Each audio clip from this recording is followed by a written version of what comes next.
Bismillahirrahmanirrahim. Çok değerli milletvekili adayı kardeşlerim, hanım kardeşlerim, aziz mübarek Cuma günü ve Ramazan gününde sizleri Allah'ın selamı, rahmeti ve bereketiyle selamlıyorum. Esselamu aleyküm ve rahmetullahi ve berekatuhu. Cumanız mübarek olsun, Ramazan-ı Şerifiniz mübarek olsun, Kudüs gününüz mübarek olsun. Bugün Kudüs günü aynı zamanda Allahu Teala bu vesileyle Kuds-ü Şerif'i azad eylesin, özgürlüğüne kavuştursun. Zira Kudüs'ün özgürlüğü topyekün insanlığın özgürlüğü ve kurtuluşu olacaktır. Kudüs özgür değilse dünya tutsaktır, insanlık esirdir. Bu meyanda Kudüs için mücadele eden, mücadeleyi yükselten, bedel ödeyen herkesi ve her kesimi yürekten selamladığımızı, direnişlerini de selamladığımızı buradan ilan etmek istiyorum. Çok değerli kardeşlerim, değerli basın mensupları, bugün 24 Haziran milletvekili seçimleri için Hüdapar'ın, partimizin beyannamesini sizlerle paylaşmak istiyorum. Bismillah. 24 Haziran 2018 seçim süreci ve sonuçlarının şimdiden memleketimize ve milletimize hayırlar getirmesini Cenab-ı Allah'tan niyaz ediyorum. Hüdapar 16 Nisan 2017'de yapılan ve Cumhurbaşkanlığı hükümet sistemini getiren referandumda vesayet rejiminin idari, askeri, yargı gibi bürokratik oligarşik yapısının kısmen de olsa son bulması ve 12 Eylül askeri junta anayasasının değişmesi için destek verdi. Bu nedenle Hüdapar'ın 24 Haziran seçimleri için beyannamesinde hayati gördüğü en önemli husus, tarihimize, medeniyet değerlerimize ve bu topraklara ait olacak önce insan, öncelik adalet ekseninde insanı merkeze alan adil bir anayasa yapmaktır. Bu anayasadan amaç temeli adalet, öznesi insan ve insanlık değerleri olan, farklı etnik ve inanç kimliklerinin yasal olarak tanındığı, din, can, mal, akıl ve nesil emniyetinin teminat altına alındığı, hukukun üstünlüğünün sağlandığı, kanunların her kesim için adalet ekseninde eşit olarak uygulandığı ortak bir vatanda hür ve adil bir toplum düzenini tesis etmektir. Dil ve üslup. Üzülerek belirtelim ki uzunca bir zamandır iktidarı ve muhalefetiyle siyaset kurumunun tercih ettiği üslup siyasi nezaket ve nezahete aykırılık teşkil etmektedir. Bu aykırılık toplumda kutuplaşma ve kamplaşma ile neticelenmektedir. Bu sonuç zenginliğimiz olan farklılıklarımızı çatışma zeminine taşıyarak bölgemizi kaosla teslim almaya çalışan küresel emperyalist güçlerin ve işbirlikçilerinin ekmeğine yağ sürmekten başka bir işe yaramamaktadır. Meselelere yaklaşım biçimlerimiz ne kadar farklı olursa olsun tercih edeceğimiz üslup siyasi nezakete ve insan onuruna uygun olmak zorundadır. Üslubu beyan aynı ile insan sözü de bu hakikate işaret etmektedir. Önce insan, öncelik adalet diyen bir siyasi hareket olarak hiçbir siyasi kazanımın eşrefi mahlukat olan insandan daha üstün olmadığını hatırlatmak isteriz. Siyasi çıkarlar uğruna toplum kutuplaştırılmamalı, bütünleştirici olunmalıdır. İnsanların düşüncelerini ifade etmekten korkmayacakları bir siyasi ortama imkan tanınmalıdır. Hiç kimse hiçbir şekilde ötekileştirilmemelidir. Yeni anayasa ve millet iradesi. 12 Eylül askeri cuntası tarafından hazırlanan 1982 darbe anayasası bu topluma silah zoruyla giydirilmiş bir deri gömleği gibidir. Halkın büyük çoğunluğunun talebi tamamen yeni bir anayasadır. Yeni anayasa vesayetten ve ideolojiden arınmış sivil bir anayasa olmalıdır. Başlangıç bölümü kısa ve öz olmalı, etnik vurgulardan arındırılmalı, insani hak ve özgürlüklere kuvvetli bir vurgu yapmalıdır. Değiştirilemez nitelikte hiçbir maddesi olmamalı, ideoloji dayatmamalıdır. Milletvekili yemin metni değiştirilmelidir. Hiç kimseye bir ideoloji üzerine bağlılık yemini ettirilmemeli, toplumun faydasına çalışılacağına dair yemin edilmelidir. Yeni anayasa toplumun farklı kesimlerinin ortak paydalarla buluşmasını sağlayacak, hiçbir vatandaşın ötekileştirilmesine veya iç düşman olarak tanımlanmasına yol açmayacak şekilde hak ve adalet ölçüsü gözetilerek yapılmalıdır. Müslüman halkımızın inancına aykırı kanun çıkarılamayacağı anayasal bir kural haline getirilmelidir. Bugüne kadar yönetimde istikrar için feda edilen temsilde adalet sağlanmalı.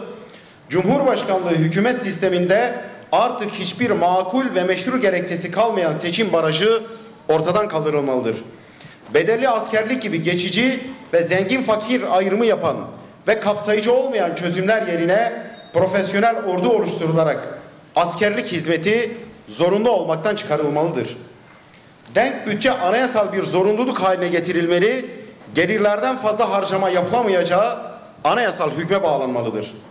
Vatandaşlık tanımı ile temel hak ve hürriyetlerin düzenlendiği kısımda Türkiye Cumhuriyeti vatandaşı olan herkesin vatandaşlık haklarından eşit bir şekilde yararlanmasının temini devletin görevi, yükümlülüğü, varlık ve meşruiyet nedenidir şeklinde bir madde ve fıkraya yer verilmelidir. Böylece hem vatandaşlık tanımı ile ilgili tartışmaların son bulması sağlanmış hem de hak ve özgürlüklere kuvvetli bir vurgu yapılmış olur. Düşünce hürriyeti, akıl emniyeti. İnsan için en belirgin ve ayırt edici özellik akıl ve aklın ürünü olan tefekkür yani düşüncedir.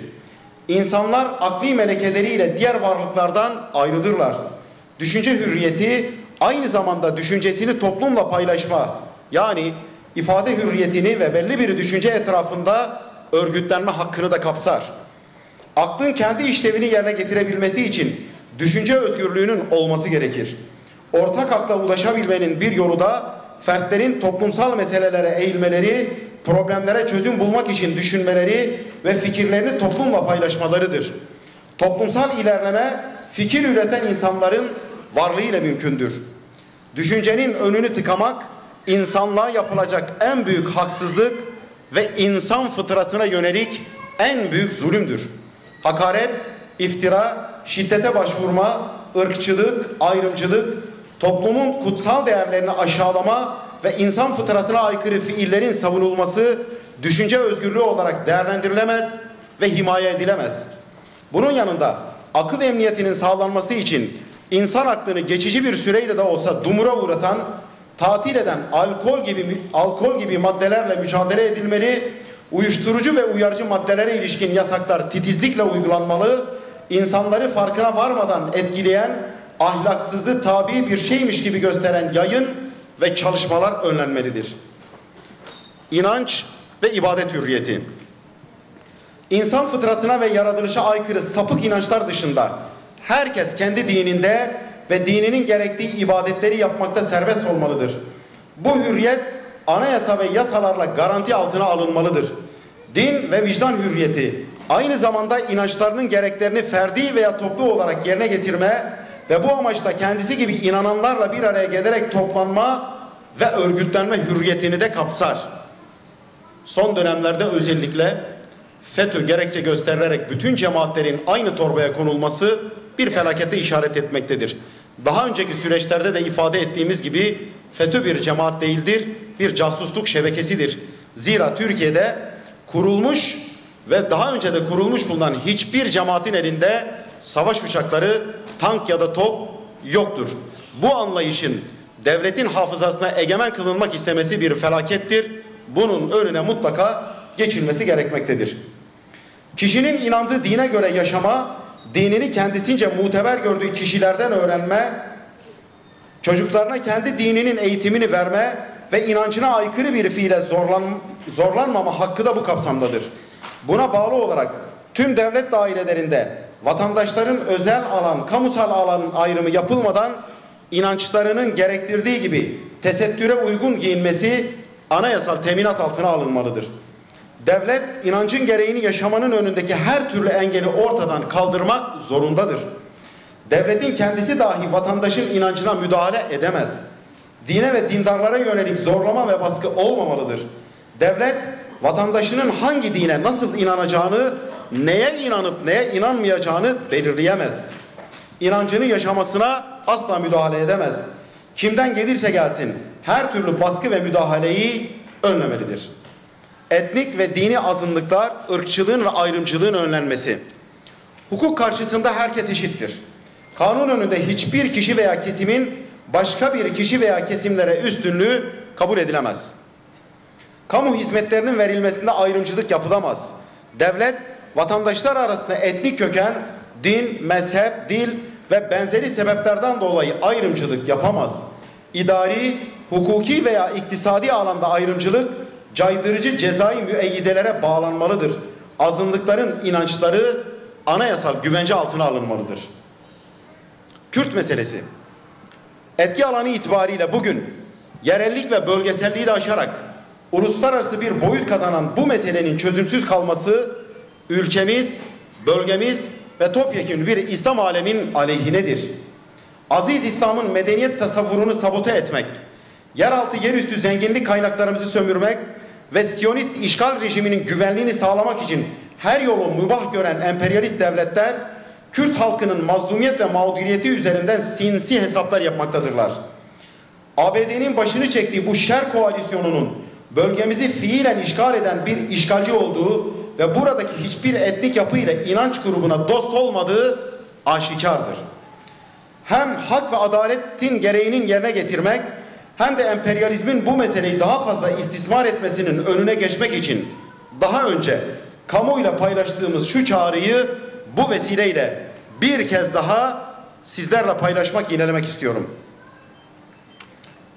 Her ne kadar uzun süredir siyasetin ve basının gündeminde yer almasa da Kürt meselesi halen çözüm bekleyen en önemli meselelerden biri olmaya devam etmektedir.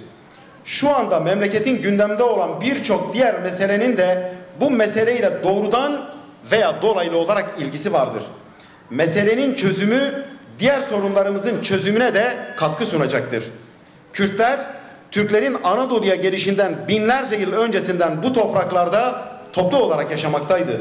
Müslüman Türk kardeşleriyle tarihsel birliktelikleri tarihin akışını değiştirmiştir. 1071'de Malazgirt'teki birliktelik ile Anadolu'nun fetih kapıları açıldı.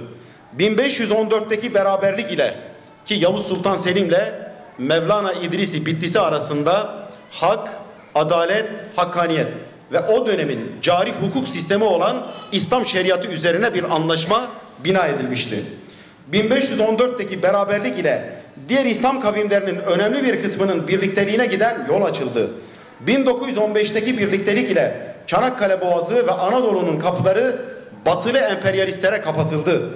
Kürtler kiracı veya mülteci değil, bu vatanın sahibi ve devletin kurucu haklarındandır. Yüzyıllarca diğer Müslüman kavimlerle birlikte kardeşçe yaşayan Kürtler ulus devlet fikrinin revaç bulmasından sonra sorun olarak algılanmış, kimlikleri ve varlıkları inkar edilmiştir.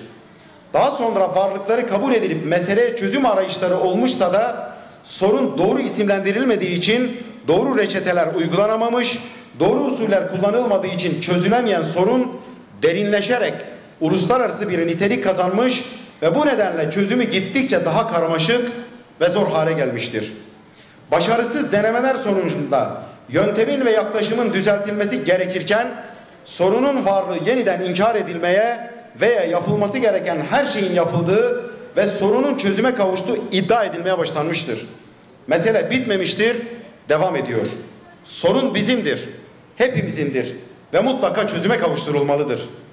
Devlete göre Kürt meselesi bir şiddet, terör ve kısmen ekonomik geri kalmışlık meselesidir. Dış mihrakların tahrik ve kışkırtmasıyla ülkenin başına bela açılmasıdır. Hakikatte ise hukuku olmayan ve bu nedenle sözde kalan kardeşliğin tahakkuk edilememesidir. Adaletten sapma, ortak paydaları yok sayma suretiyle birliğin bozulmasıdır. İsimlendirme ve teşhisi yanlış yapmanın sorunu çözmesi mümkün değildir. Kürt kavmi İslam ümmetinin asli unsurlarındandır. Yaşadığı coğrafyada ümmet coğrafyasının merkezindedir. Meselenin çözüm kalması bütün bölgeyi olumsuz olarak etkileyecektir. Adil bir şekilde çözümü hem bölgeyi hem bütün İslam coğrafyasını rahatlatacaktır. Müslümanların sorunu araçsallaştırması mümkün değildir. Meselenin çözümünü araması inançlarının kendilerine yüklediği bir yükümlülüktür.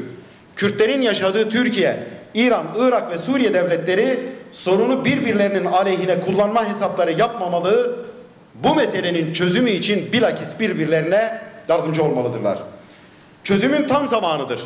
Yasal düzenlemeler Avrupa Birliği istediği için veya birileri silah bırakacak diye değil, milletimiz hakkına kavuşsun, haksızlıklar ve huzursuzluklar son bulsun, kardeşlik yeniden tesis edilsin ve adalet yerini bulsun diye yapılmalıdır. Meselenin çözümsüz kalmasının sonucu emperyalist müdahalelere açık hale gelmiş huzursuz bir coğrafya, heba olan nesiller, kaynaklar ve ekonomik çöküntüdür. Çözüm için ulus devlet paradigmasının terki, Kürtlerin de asli kurucu halk olarak kimliklerinin anayasal olarak tanınması, temel haklar konusunda şartsız adımlar atılması gerekmektedir. Ekonomik, siyasi, sosyal, kültürel ayrıcılık ve ayrımcılıklara son verilmelidir. Dil üzerindeki baskılar son bulmalıdır. Herkese ana dilinde eğitim hakkı tanınmalı ve Kürtçenin de resmi dil olabilmesinin yolu açılmalıdır. Eğitim. Bir ülkenin eğitim kalitesinin o ülkenin medeniyet seviyesini de ortaya çıkardığı bilinen bir husustur. Son dönemlerde eğitim alanında yapılan düzenleme ve değişiklikler eğitim kalitesi, nitelikli insan yetiştirme ve bilgiyi çağın gereklerine uyarlama konusunda oldukça yetersiz kalmaktadır. Esasen bu sonuç yazboz kavramsallaştırmasıyla ifade edilen eğitim politikalarının istikrarsızlığından kaynaklansa da asıl sorun bu halkın inanç ve değerlerine yabancı, ithal ürünü eğitim sisteminin bizzat kendisidir. Eğitim kurumlarının resmi ideolojinin aşılama mekanizması olarak gören zihniyetin henüz sona erdirilmediğini üzülerek müşahede etmekteyiz. Bu sorunla yüzleşilmediği ve bu sorunun bu kaynağına neşter atılmadığı müddetçe eğitimde istikrar, nitelik ve en nihayet başarı konularındaki ciddi sorunlar katlanarak devam edecektir. Mevcut durum göz önünde bulundurularak ilk öğretimden orta öğretime, hatta yüksek öğretime kadar inanç ve değerlerle bilimi harmanlayan yeni bir müfredata ihtiyaç vardır. Bunun yanı sıra yarardan çok zarar getirdiği tespit edilen zorunlu karma eğitim dayatmasından ve bu yönde ebeveynlerin iradesine ipotek konulmasından vazgeçilmelidir.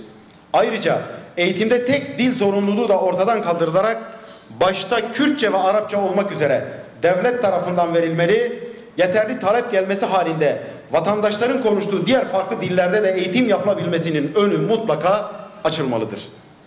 Adalet. Adalet mülkün temelidir. Mülkün yani devletin bekası adaletle mümkündür. Adalet her hak sahibine hakkını eksiksiz teslim etmek ve her insanın din, can, mal, nesil ve akıl emniyetini koruma altına almaktır. Ayrıca bir kişiye ya da bir kesime olan öfke ve karşıtlığın herkesi ama özellikle de adalete uyma ve adaleti uygulama zorunluluğu bulunan devlet yetkililerini hiçbir şekilde adalete sevk etmemesi gerekir.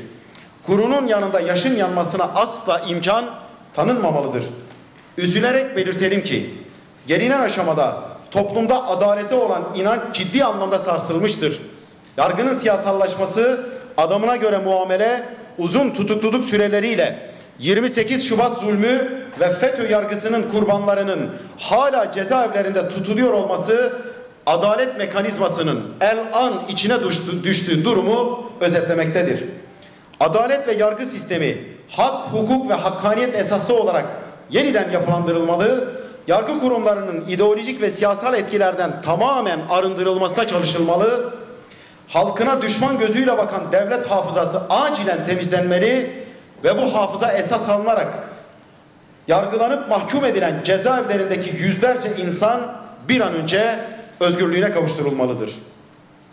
O hal, 15 Temmuz darbe girişiminden hemen sonra ilan edilen o halin darbecilere uygulanacağı, vatandaşlara ise dokunmayacağı hükümet yetkilileri tarafından dile getirilmişti. Ancak gelinen aşamada haksız gözaltı ve tutuklamalar, kamuya işçi memur alınımındaki mülakat usulleri, güvenlik soruşturmaları, görevden ihraçlar gibi hukuk dışı keyfi uygulamalar o halin sadece darbecilerle değil vatandaşa da uygulandığını ortaya koymuştur. Özellikle Kürtlerin yoğun olduğu bölgelerde 90'lı yılları aratmayan güvenlik gerekçeli uygulamalar halkta ciddi anlamda mağduriyetler oluşturmuş ve ülkeyi bir kez daha güvenlikçi politikaların esiri haline getirmiştir. mülakat usulleri partizancılığa ve adam kayırmaya zemin oluşturmuş, hak sahibi ve liyakat ehli olanların hakkı gasp edilmiştir. Soruşturma yapılmadan ve savunma hakkı dahi alınmadan pek çok kamu çalışanı KHK'larla ihraç edilmek suretiyle kurunun yanında yaşın da yanmasına zemin hazırlanmıştır. Yaşanan mağduriyetler, hak ve özgürlükler noktasındaki geriye gidişler göz önünde bulundurularak o hal uygulamasına derhal son verilmelidir. İktisat. Kapitalizm menfaati putlaştıran, kişisel çıkarı ilahlaştıran, acımasız ve vahşi bir kültürün ürünüdür. Bugün dünyanın birçok ülkesinde ve ülkemizde uygulanan kapitalist ekonomik sistem, insanlık ailesinin bir kısmını yoksulluğa ve hatta açlığa mahkum etmiştir. Bir tarafta insanlar açlık ile boğuşurken, öte tarafta doyumsuz ihtiras sahipleri dünyanın yeraltı ve yerüstü kaynaklarını hızla tüketmekte, birçok canlı türünün yok olmasına, tabiatın tahrip edilmesine, atmosferin ve çevrenin kirlenmesine sebebiyet vermektedirler. İnancımız odur ki, dünyanın herhangi bir yerinde bir lokma ekmeğe muhtaç biri varsa, mutlaka bir başka köşesinde ihtiyacından fazla tüketen ve stoklayan birileri vardır. Zira dünya üzerindeki nimetler sadece insanlara değil, bütün canlılara yetecek miktardadır. Kapitalist iktisat teorisinin kesin doğru kabul ettiği gibi ihtiyaçlar sınırsız, kaynaklar ise sınırlı değildir. Hüdapar olarak bu anlayışı reddediyoruz. Sınırsız olan ihtiyaçlar değil, belki kapitalistlerin doymak bilmeyen şahsi ihtiraslarıdır. Gelir dağılımındaki adaletsizlik, sosyal patlamalara neden olabilecek boyutlardadır. Ancak ülkemizdeki aile içi dayanışma, zekat, sadaka, tasadduk kültürü, infak ve vakıf gibi dini müesseseler ve derneklerin yardım faaliyetleri ve yerleşmiş toplumsal yapı sosyal patlamanın önüne geçmektedir. Ülke gelirinin yaklaşık yarısını toplumun en üst gelir grubunda bulunan %20'lik bir kesim almaktadır. Bu üst gelir grubu her dönem en yüksek payı alan kesimdir. Geriye kalan %80'lik kesim gelirin diğer yarısını almaktadır. En alttaki %20'lik kesim açlık, ikinci %20'lik kesim ise yoksulluk içerisindedir. Yoksulluk ve açlık sınırının altında bir gelire sahip kişilerin oransal olarak belli bölgelerde kümelenmiş olması da hesaba katıldığında gerçekten adaletsizliğin boyutları oldukça büyümektedir. Bu çarpıklık bir an önce giderilmelidir. Bunun için Türkiye kalkınma ve sanayileşme stratejilerini mutlaka değiştirmelidir. En alt gelir grubu ile en üst gelir grubu arasındaki uçurum kapatılmalı, fark makul seviyeye indirilmelidir. Doğu, Güneydoğu, Doğu Karadeniz ve Orta Anadolu bölgelerinin ekonomik ve sosyal kalkınması Cumhuriyet tarihi boyunca hep ihmal edilmiş, bu bölgelerin ekonomik kaynakları da heba edilmiştir. Bu durum anılan bölgelerin ekonomik ve sosyal sorunlarının çözülemez boyutlara ulaşmasına neden olmuştur. Çıkarılan tüm teşvik yasalarına rağmen özellikle Doğu Güneydoğu Anadolu bölgesine yeterli miktarda yatırım yapılmadığı, bu nedenle de bu bölgelerdeki işsizlik oranının Türkiye ortalamasının çok üzerinde seyrettiği açıktır. Ülkeyi idare edenler ise bunun sebebinin güvenlik zafiyeti ve şiddet olayları olduğunu belirterek bir nevi sorumluluktan kurtulmaya çalışmaktadırlar.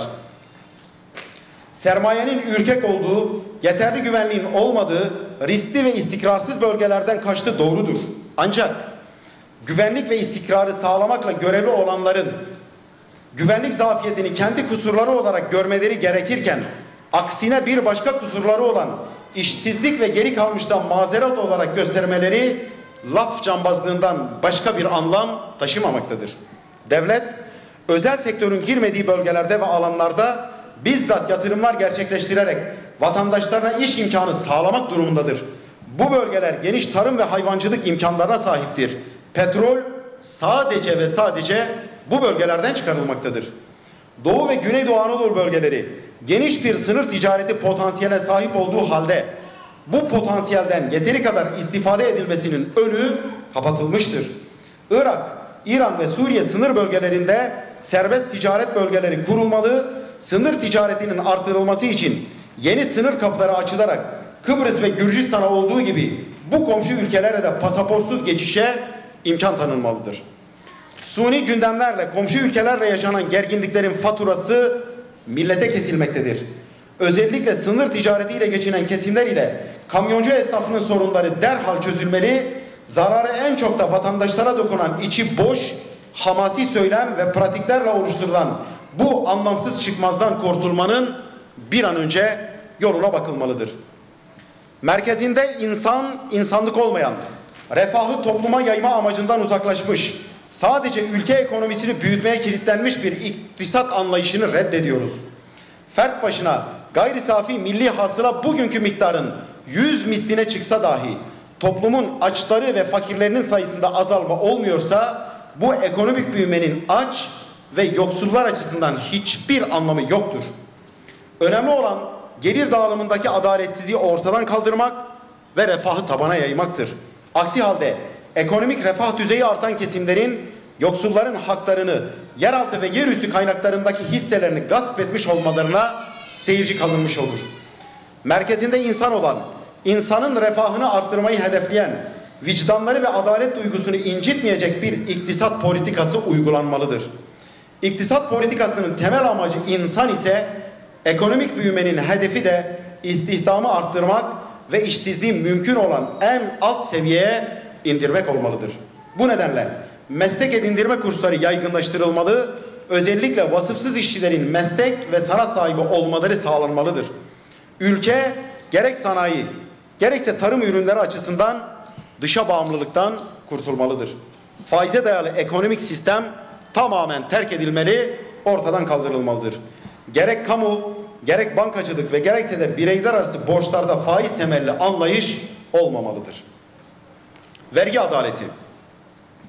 Adil bir vergilendirme sisteminde vatandaşa yüklenecek vergi yükü, serveti ve geliriyle orantılı olmalıdır. Türkiye'deki vergi sisteminde zahiren az kazanandan az, çok kazanandan çok vergi alınmaktadır. Ancak gerçekte ise durum tam tersinedir. En yüksek oranda vergiyi dar gelirliler ödemektedir. Tüketim malları ve hizmetlerden alınan dolaylı vergilerle maaş ve ücretlerden kaynakta kesilen vergilerin toplam vergi gelirleri içindeki payı çok yüksektir. Hayatlarını devam ettirebilmek için kazançlarının tamamını harcamak zorunda kalan, böylece hem kazanırken hem de harcarken vergi veren dar gelirli vatandaşların aleyhine olan bu orantısızlık mutlaka düzeltilmelidir. Devlet vergi toplamada Şahin gibi olmamalı, gerektiğinde negatif vergi uygulamalıdır.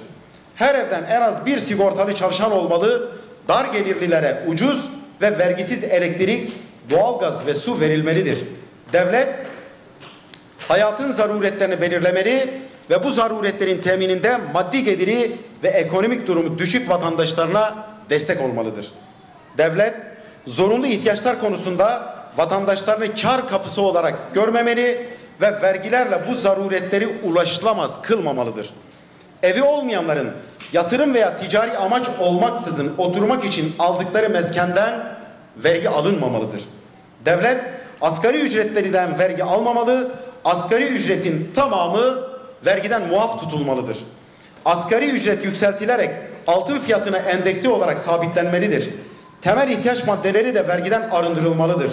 Asgari ücretten fazla kazancı olanlardan asgari ücret düşüldükten sonra geri kalan miktar vergilendirilmelidir.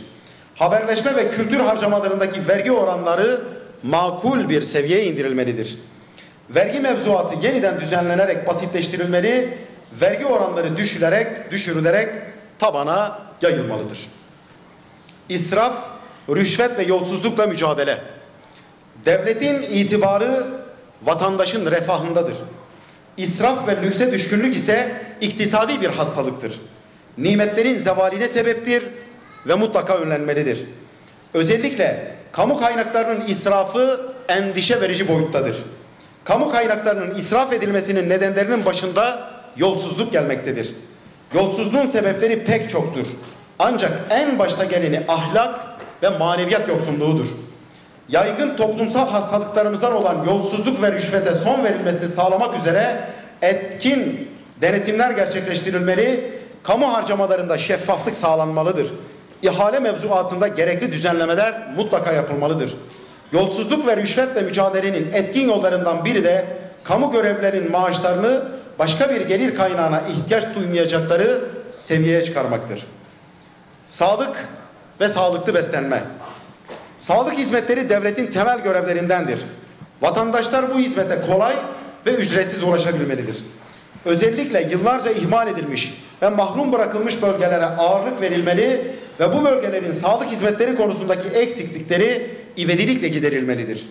Sürekli tedaviye muhtaç hastaların sağlık primi ödeyip ödemediğine veya prim borcu bulunup bulunmadığına bakılmaksızın tedavileri sağlanmalıdır. Sağlıklı bir toplum için sağlıklı bir beslenme şarttır. Devlet gıda üretim piyasasını tam olarak kontrol altına almalı, sağlığa zararlı ürünleri piyasaya sürülmeden engellemelidir. Obezite hastalığına giden yolu henüz çocukluk döneminde kapatacak tedbirler almalı, bilinçli beslenme ve organik gıda alışkanlığı eğitimi okul öncesi dönemden itibaren verilmelidir. Devlet, sosyal devlet olmanın bir gereği olarak sağlıklı beslenme ihtiyacını karşılamaktan aciz, kimsesiz, çocuk, yaşlı ve yardıma muhtaç vatandaşların temel beslenme ihtiyaçlarını karşılamakta yükümlüdür. Tarım ve hayvancılık. Bir milletin kendi kendine yetebilirliği açısından tarım stratejik bir öneme sahiptir. Tarımsal ürünlerde dışa bağımlılığın önlenmesi hayati derecede önem taşımaktadır.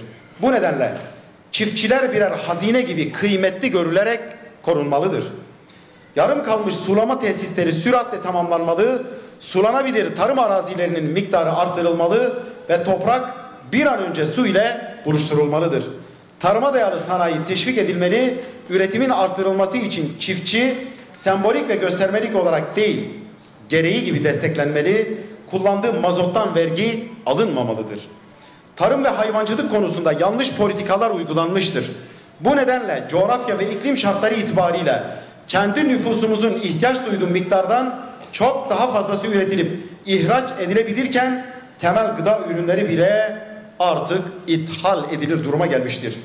Ülkenin bu durumdan kurtarılması için yerinde tarım politikaları ve teşviklerle ülke yeniden ihracatçı bir konuma getirilmelidir. Çalışma hayatı. Herkesin adil ve elverişli koşullarda çalışma, işini özgürce seçme ve işsizliğe karşı korunma hakkı vardır. Diplomalı işsizliğe son verilmelidir. Gençlerimize meslek ve kabiliyetlerine uygun iş imkanları sağlanmalıdır.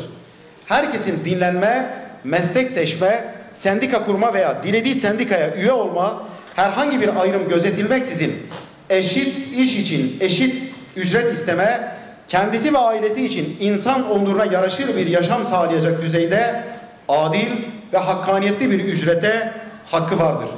Hiç kimse başkasının çalışmasından haksız kazanç sağlayamaz.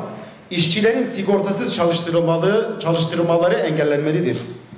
Çalışma şekli, muhtevası ve saatleri her ferdin dini vecibelerini yerine getirme, kendisini mesleki, siyasi, içtimai ve manevi yönden geliştirme, bu amaçlarla hazırlanmış eğitim programlarına aktif katılma hakkına sahip olduğu gözetilerek buna göre düzenlenmelidir. Çalışanların çalışma süresi ve şartları iyileştirilmeli, buna aykırı davranışlara yaptırımlar getirilmeli, bu konuda denetimler artırılmalıdır.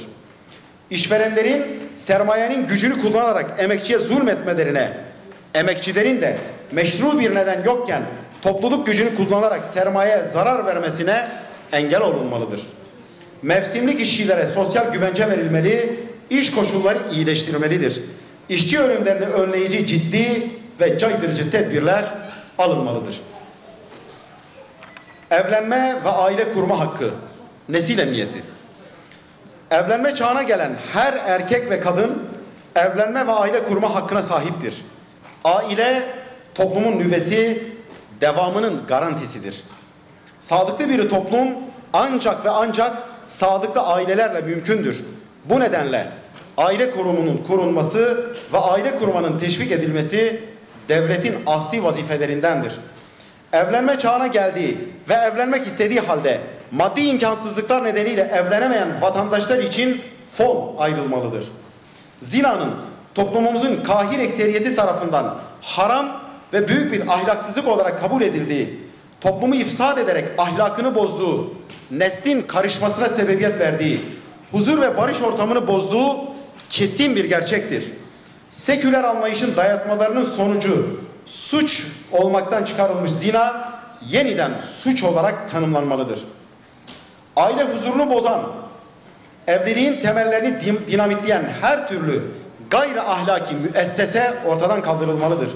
Bu kapsamda devlet gözetiminde fuhuş, devlet eliyle kumar yasaklanmalıdır. Aileyi koruma kanunu adıyla yürürlüğe konulan ancak şu ana kadarki uygulamalarıyla aile kurumunu dinamitleyen kanun lağvedilmelidir. 18 yaşını doldurmadan evlendiği için kocası cezaevine atılan binlerce kadının ve babasız kalan çocukların mağduriyetleri giderilmeli, aileyi koruma adına yapılan düzenlemeler inancımız ve örfümüz dikkate alınarak hazırlanmalıdır. Kadın, huzur ve barış ortamının sağlanması, manevi ve ahlaki değerlerle donatılmış bireylerin yetiştirilmesiyle mümkündür. İnsanın ilk öğretmeni ailesidir. Toplumu yetiştiren kadındır. Kadının hak ettiği yerde olması ve en asli vazifesini yerine getirebilmesi sosyal politikamızın esasları arasındadır. Kadının cinsel ve ekonomik istismarının önlenmesi, ona yönelik her türlü şiddetle mücadele edilmesi ve hak ettiği hürmeti görmesi öncelikli politikalarımızdandır. Kadınlarla ilgili düzenlemeler yapılırken inanç ve toplumsal değerler göz önünde tutulmalıdır. Kadının fıtratına uygun işlerde istihdamına dikkat edilmelidir. Kadına ve çocuklara yönelik şiddet ve sömürünün engellenmesine yönelik caydırıcı uygulamalar ve hukuki düzenlemeler yapılmalıdır. Bayanların okur yazarlık oranı ve eğitim düzeyi arttırılmalıdır. Çocukları çalışmaya zorlayan sebepler ortadan kaldırılarak çocukların aile tarafından istismarı ve sokakta çalıştırılması da engellenmelidir. Dış politika. Türkiye kuruluşundan ve özellikle NATO'ya üye olduğu 1952'den bu yana dış politikasını NATO'nun çıkarları doğrultusunda şekillendirmiştir. Uluslararası güçlerin menfaatlerini ve Siyonist terör rejiminin güvenliğini merkeze alan ve bunu bir kırmızı çizgi olarak belirleyen bu bakış açısı Türkiye'yi asırlar boyu içinde yaşadığı İslam coğrafyasının medeniyet değerlerinden hızla uzaklaştırmıştır. Bahse konu durum ülkemizi komşularıyla gereksiz ve tehlikeli gerginliklerin içine sürüklemekle kalmamış, zaman zaman kimi komşu ülkelerle savaşın eşiğine dahi getirmiştir. Son dönemlerde başını ABD'nin çektiği NATO'ya üye kimi ülkelerin Türkiye aleyhine ortaya çıkan düşmanca faaliyetleri ve 15 Temmuz gerçeği devlet, hükümet düzeyinde bu bakış açısında kırılmalara sebebiyet verse de bu durum tam olarak halkın beklentisini karşılayacak düzeyde olmamıştır. 18 Nisan 2018'de NATO üyesi ülkelerin Suriye'ye yönelik hava saldırılarına hükümet kanadından destek açıklamasının yapılmış olması bu çelişkiye ve acı gerçeğe işaret etmektedir. Sıklıkla dile getirdiğimiz gibi İslam coğrafyası söz konusu olunca şu iki hususu kırmızı çizgi olarak belirlemek gerekiyor. 1.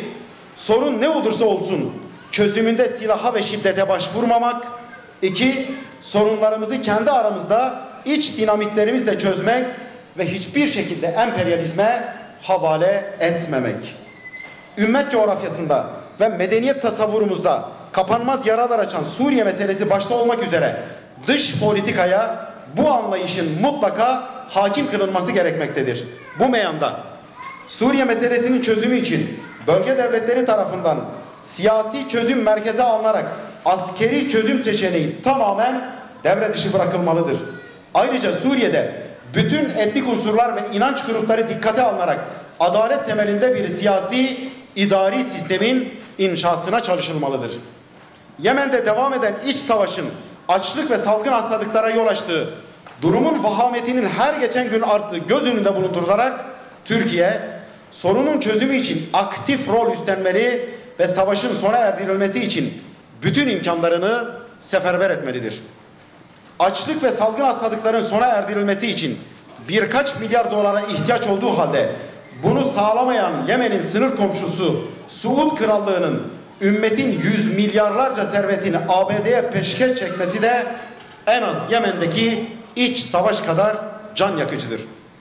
dış politika itibariyle genel anlamda komşularımızla iyi geçinmeye ve yönümüzü İslam alemine çevirerek İslam İşbirliği Teşkilatı ve D8'lere işlerini kazandırmayı ana hedefimiz olarak belirlemeliyiz.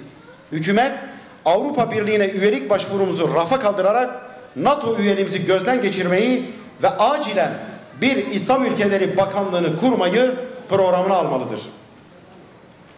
Filistin, Kudüs ve Mescid-i Aksa tevafuk etti. Bugün Ramazan'ın son cuması, Dünya Kudüs Günü. Seçim beyannamemizin konu başlıklarından bir tanesi olan Filistin, Kudüs ve Mescid-i Aksa'nın bugünle tesadüf etmiş olmasını özellikle dikkat çekici bulmak gerekiyor. Siyonist işgal rejiminin Kudüs'ü başkent ilan ederek sadece bölge barışını değil, dünya barışını da tehlikeye düşüren açıklama ve pratiğine Türkiye başta olmak üzere İslam ülkelerinin hiçbiri bigane kalmamalıdır. Bu kapsamda Siyonist işgalci rejime büyük bir devlet kurma yolundaki en kritik dönemeçlerden biri olan ABD'nin elçiliğini Kudüs'e taşıması karşısında ABD ile ilişkiler gözden geçirilmeli, Siyonist işgal rejimiyle bütün ilişkiler kesilmeli, Siyonist işgal rejiminin devlet olarak tanınmasından zinhar vazgeçilmelidir. Siyonistlere karşı mücadele edenler desteklenmeli, Siyonist terör rejimiyle işbirliği yapanlar teröre destek verenler listesine alınmalıdır. Irak Kürdistan bölgesi ile ilişkiler. Türkiye ile Irak Kürdistan bölgesi arasında 25 Eylül 2017 referandumuna kadar gayet makul bir ilişki vardı. Siyaset, ticaret, eğitim, kültür, sanat alanındaki son derece müsbet ilişkiler karşılıklı kazanımlara vesile olmuştur. Bu ilişkiler inanç birlikteliği ve ortak tarihsel geçmişe sahip halklar düzeyinde de çok olumlu karşılanmıştır. 25 Eylül referandumuna Türkiye'nin en üst düzeyden ortaya koyduğu karşı tavır ve incitici üslup bu kazanımlara halel getirmekle kalmamış, halklar düzeyinde psikolojik kırılmalara da sebebiyet vermiştir. Mevcut durum her iki halkın da yararına değildir. Bölgede zaten var olan ekonomik durgunluğa canlılık kazandırılması ve her türlü siyasi, iktisadi, sosyal ve kültürel ilişkilerin en üst seviyeye çıkarılması zaruridir. Ayrıca Irak Kürdistan bölgesiyle beraber komşu ülkelerdeki Kürtlerle de yakın temas sağlanabilmesi için imkanlar oluşturulmalı. Bu bölgelerde ticari düzeyde serbest dolaşım imkanı sağlanmalıdır. Çok değerli kardeşlerim, seçim beyannamemizin sonunda şu hususu arz ederek konuşmamı sona erdirmek istiyorum. Yaşanabilir bir dünya ve kazanılacak bir ahiret hayatının temel ölçüsü adalettir. Değerli kardeşlerim, seçim beyannamemizin başta ülkemiz, milletimiz olmak üzere İslam alemine ve insanlık ailesine huzur getirmesini Cenab-ı Allah'tan niyaz ediyorum. Seçim beyannamemiz parti programımızın iz düşümleri göz önünde bulundurularak hazırlanmıştır. Çok net olarak ifade ediyorum, bu bir medeniyet projesidir. Türkiye'nin değil sadece, İslam coğrafyasının ve insanlık aleminin bu medeniyet projesine gerçekten ihtiyacı vardır. Bu medeniyet projesini halkımızla buluşturmak, halkımızı bu hakikatten haberdar etmek temel görevimizdir. Bu kapsamda, bu doğrultuda atmış olduğunuz her adım, dile getirdiğiniz her söz, akıttığınız her bir damla kanın Allah'ın nezdinde çok büyük bir kıymeti vardır. Buradan, bu vesileyle, bu Ramazan günü doğru durak bilmeden köy, kasaba, sokak, mahalle dolaşarak efor sarf eden, başta siz değerli kardeşlerimiz ve ekranları başlarında bizleri izleyen Türkiye'nin 81 ilindeki bütün milletvekili adayı kardeşlerimizi tebrik ediyorum. Allah hepinizden razı olsun.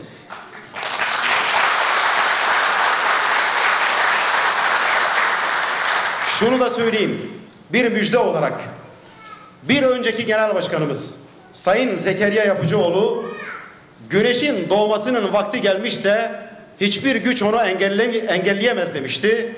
Bugün görmüş olduğumuz manzara siyasi söylemimizin ve bu medeniyet projemizin halkımızın nezdinde kabul gördüğünü, toplumda bir karşılığının olduğunu göstermektedir. Bu da bizim için çalışmalarımızı aşkla, şevkle yapmamızın başka bir göstergesidir. Beni bu kapsamda sabırla dinlediğiniz için sizler başta olmak üzere ekranları başlarında bizleri izleyen muhterem izleyenleri Allah'ın selamı, rahmeti ve bereketiyle selamlıyorum. Allah'a emanet olun. Kalın sağlıcakla.